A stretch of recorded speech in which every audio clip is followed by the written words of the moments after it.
الحمد لله الذي خلق الإنسان علمه البيان الشمس والقمر بحسبان والنجم والشجر يسجدان أشهد أن لا إله إلا الله وحده لا شريك له الملك العلم ذي الجلال والإكرام وأشهد أن محمدا عبده ورسوله سيد الأنام اللهم صل وسلم على سيدنا وحبيبنا وشفيعنا ومولانا محمد وعلى آله وأصحابه من بررة الكرام أما بعد فيا أيها الحاضرون رحمكم الله اتقوا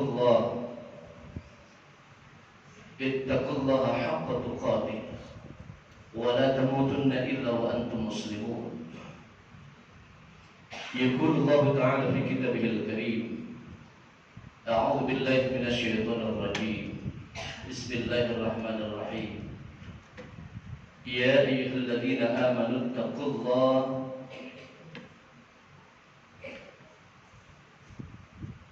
حق تقاته ولا تموتن إلا وأنتم مسلمون صدق الله العظيم معاشر المسلمين وزمرة المؤمنين. Sidang salat Jumat yang dirahmati Allah Subhanahu wa taala. Dalam duduk subuhnya kita dan rasa syukur kita, mari bersama kita tingkatkan kualitas dan ketakwaan kita kepada Allah. Kualitas keimanan dan ketakwaan kita kepada Allah Subhanahu wa taala. Agar kiranya kita tetap istiqamah dalam keimanan kita dan ketakwaan kita. Tidak bergeser sedikit pun yang menyebabkan kita menjadi orang-orang yang merugi, bahkan orang yang celaka. Salawat dan salam semoga tetap tercurah keharibaan junjungan kita baginda Nabi besar Muhammad SAW beserta para keluarganya, para sahabatnya, dan insya Allah kepada kita semua sebagai pengikutnya. Amin ya mujibas sa'ilin. Dalam hitungan beberapa hari lagi, satu hari lagi kita akan menjumpai Hari Raya Idul Adha. Ada yang besok sudah Idul Adha, ada yang hari Minggu sudah Idul Adha.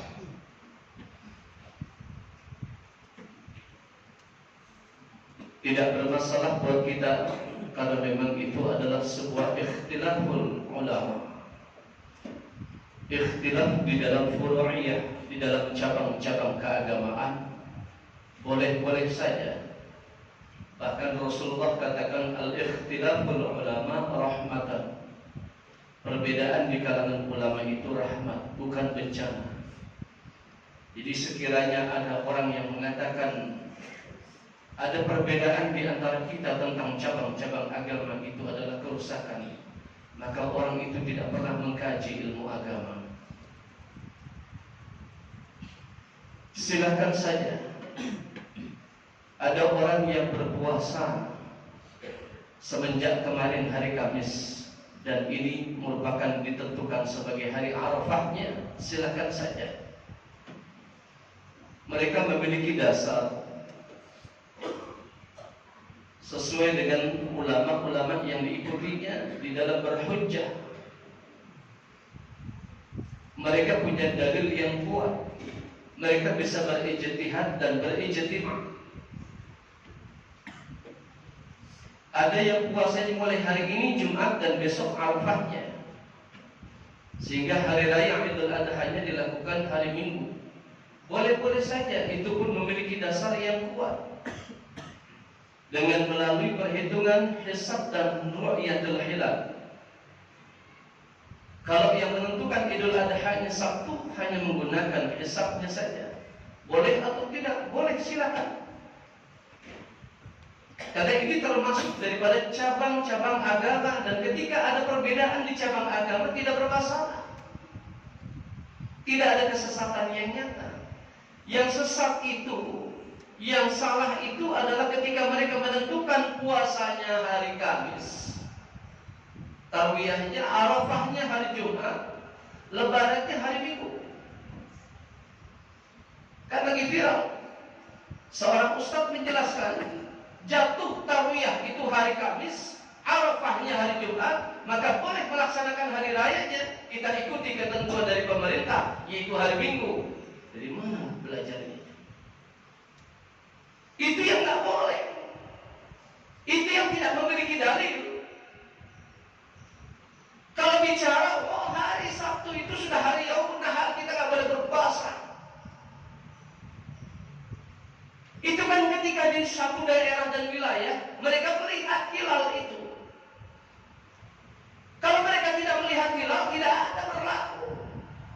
Taubahnya, ketentuan Idul Adha ini sama dengan ketentuan 1 Ramadan dan 1 Syawal. Jadi gak perlu dipeributkan. Sehingga satu dengan yang lainnya ribut, gontok-gontokan, adu argumen, sampai marah argumennya. Kalau begitu saudara, kita sudah melupakan hakikat dan makna kurban sendiri. Apa hakikat kurban itu? Disebut Yaumul Adha. Itu asalnya dari kata udhiyah. Udhiyah maknanya kurban dalam bahasa Indonesia. Hanya sedikit lebih khusus kalau udhiyah dibanding dengan kurban.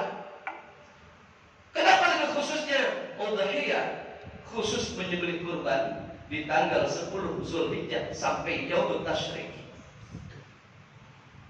Kalau kurban tidak terbatas. Bisa jadi kurban masalah penyembelihan hewan dan kurban-kurban yang lain. Tapi dibalik itu maknanya al-udhiyah itu kurban berasal dari kalimat qaraba yuqarribu qurban, maknanya mendekatkan diri kepada Allah Subhanahu wa taala. Yang kita pikirkan saat ini, sudahkah kita mendekatkan diri kepada Allah? Baik dengan ilmu kita, baik dengan akhlak kita. Mendekatkan diri kepada Allah sampai puncak keimanan kita. Enggak bisa saudara mengandalkan akhlak saja. Ilmu disertai, terus kemudian syariat disertai. Ada orang-orang yang mencoba menjauhkan kita dari agama, menjauhkan kita dari Allah Subhanahu wa taala. Tahu contohnya? Contohnya begini. Kalimatnya sebenarnya benar. Kalau kita menelaah kalimatnya sepintas betul. Tapi saya keberatan. Kenapa? Mengajak orang hanya fokus kepada akhlak. Apa katanya? Hei saudara, salatmu, bacaan Qur'anmu, sedekahmu, tahajudmu, bahkan doamu tidak menjamin engkau masuk ke dalam surganya Allah. Sepanjang engkau tidak berakhlakul karimah, engkau tidak berbuat baik terhadap sesama manusia. Kalimatnya benar, tetapi ini bukan suatu pilihan. Kalau membuat satu kalimat yang benar, saudara, istiqomahkan dirimu, kuatkan hatimu untuk tetap berdiri tegak dalam salat-salatmu. Ulurkan tanganmu sepanjang-panjangnya, tengok kanan kiri, depan belakang. Bagaimana kita memperhatikan saudara-saudara kita yang saat ini sedang kekurangan. Lepaskan bacaan Qur'anmu, karena kita sudah beberapa generasi kehilangan generasi Qur'ani. Tidak ada syiar di masjid-masjid, tidak ada syiar di musola-musola orang yang membaca Al-Quran. Maka lepaskan Al-Quranmu setiap waktu. Kemudian dari sholatmu, dari sedekahmu, dari bacaan Qur'anmu akan tercipta akhlak yang baik kepada Allah dan juga kepada sesama manusia. Itu baru kalimat. Akhirnya apa sekarang yang tampil? Pemuda-pemuda hedonisme, pemuda-pemuda yang senangnya hura-hura, yang senangnya kumpul-kumpul. Mereka punya pola pikir yang berbeda, yang sangat menyesatkan saudara. Saya pernah itu, pengalaman pribadi saya di wilayah Jakarta Selatan, ketika saya masih tinggal di sana. Maghrib berkumandang azan itu, saya bergegas untuk ke masjid. Ada sekelompok anak-anak muda bermain gitar. Dengan santun saya coba, saya katakan, wahai saudaraku, anak-anakku semuanya, kita lepas dulu gitarnya, ya. Kita lepas dulu, kita sholat dulu, ya, sujud di hadapan hamba Allah, di hadapan Allah. Kita sebagai hamba ini, ayo kita sujud dulu. Kita laporan dulu sama Allah. Setelah itu silakan. Anda mau main gitar lagi, Anda mau ngaji lebih bagus, ya. Apa jawabannya saudara? Dia bilang, Ustaz jangan suruh saya salat. Loh, kenapa demikian? Tugas saya menyuruh saudara-saudara saya. Yang saya awali dari keluarga saya dulu, saya suruh.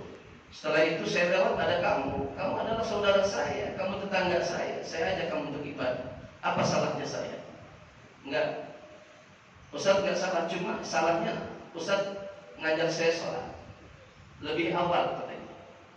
Harusnya yang dibenerin Ustaz, yang sholat dulu, bukan saya. Loh, kenapa demikian? Mereka sudah benar. Mereka memenuhi perintah Allah dalam perintahnya. Aqimus shalah, yuqimus shalah, aqimus shalah. Sementara kamu mana? Kata dia, Ustaz, lebih baik saya yang tidak sholat dibandingkan orang yang sholat. Coba lihat Ustaz, orang-orang yang sholat di masjid itu yang selalu berjamaah, habis sholat maghrib dia nggak langsung pulang, dia menunggu waktu isya. Sambil menunggu waktu isya, mereka bukan baca Al-Quran Ustaz, tapi ngobrol. Apa yang diobrolkan? Yang diobrolkan mereka adalah menjelekkan saudara-saudaranya sendiri, membuka aib saudara-saudaranya sendiri, mencari kesalahan saudara-saudaranya sendiri dalam kalimat tajassus Ustaz. Kata sang pemuda, saya ini Ustaz nggak pernah sholat, tapi saya nggak pernah jahat sama tetangga saya. Saya nggak pernah ngomongin kesalahan ataupun aib orang lain. Saya nggak pernah tajassus, Ustaz. Saya selalu damai dengan kawan-kawan saya, dengan saudara-saudara saya. Jadi lebih baik saya, Ustaz.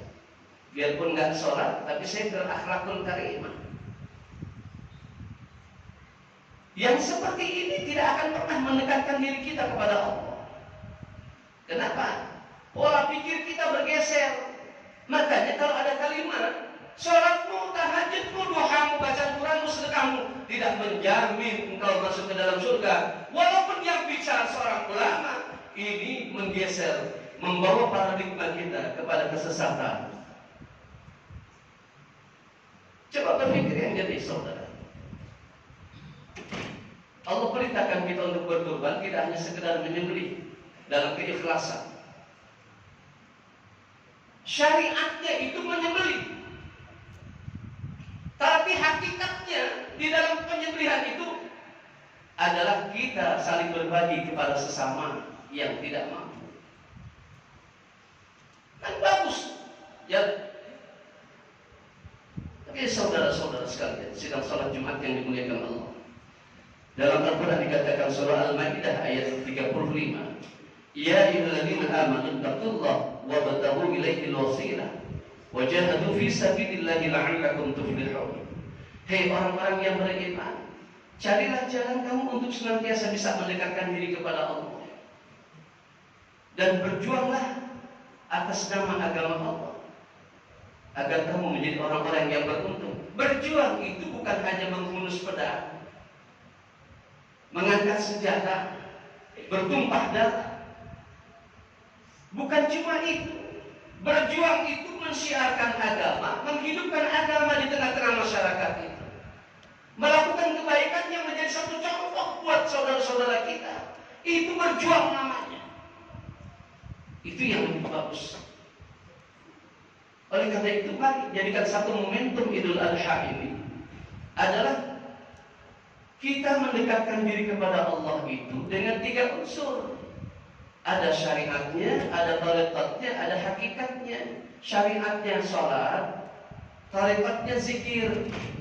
Yang hakikatnya memerankan sholat itu dalam hati, mengaplikasikan sholat itu dalam kehidupan sehari-hari. Maka lengkap 3 itu untuk mencapai kesempurnaan iman kita dan bisa menjumpai Allah dalam nanti di yaumul qiyamah. 3 unsur itu gak bisa dilepas, gak bisa dipisahkan. Syariat, tarekat, hakikat. Baru sampai kita ketemu makam yang tertinggi yang disebut dengan ma'rifat. Mungkin ini yang bisa kami sampaikan, mudah-mudahan bermanfaat buat kita semua. Tinggalkan perdebatan yang membawa permusuhan. Perdebatan yang baik adalah perdebatan yang berdasarkan ilmu pengetahuan, yang berdasarkan dasar-dasar dan berhujjah kepada ulama-ulama. Silakan yang mau puasa dari hari Kamis sampai Jumat, kemudian berlebaran di hari Sabtu, dan silakan pula yang ingin berpuasa mulai hari ini Jumat sampai Sabtu, kemudian berhari raya di hari Minggu. Kedua-duanya tidak salah. Yang salah dia berpuasa di hari Kamis dan Jumat, kemudian lebarannya hari Minggu. Itu yang salah. Mudah-mudahan Allah memberikan bimbingan selalu kepada kita semua untuk tetap dalam jalannya, tidak salah dalam bersyariatnya, tidak salah dalam bertorikat dan berhakikatnya, dan mudah-mudahan kita semua selalu dipanjangkan umur dalam ketaatan, ditetapkan iman Islam kita, dipelihara kesehatan kita, dan diberikan keberkahan baik hidup kita maupun rezeki kita. Inna ahsanal kalam wa abyadun nuzul kalam Allah barik ala dzil jalal wal ikram. Barakallahu li wa lakum fil Qur'anil azim wa nafa'ni wa iyyakum bima fihi min al-ayati wa dhikril hakim wa taqabbal minni wa minkum tilawatahu innahu huwas samiul alim. Aqulu qawli hadha wa astaghfirullahal azim li wa lakum ولسائر المسلمين والمسلمات والمؤمنين والمؤمنات فاستغفروه إنه هو الغفور الرحيم.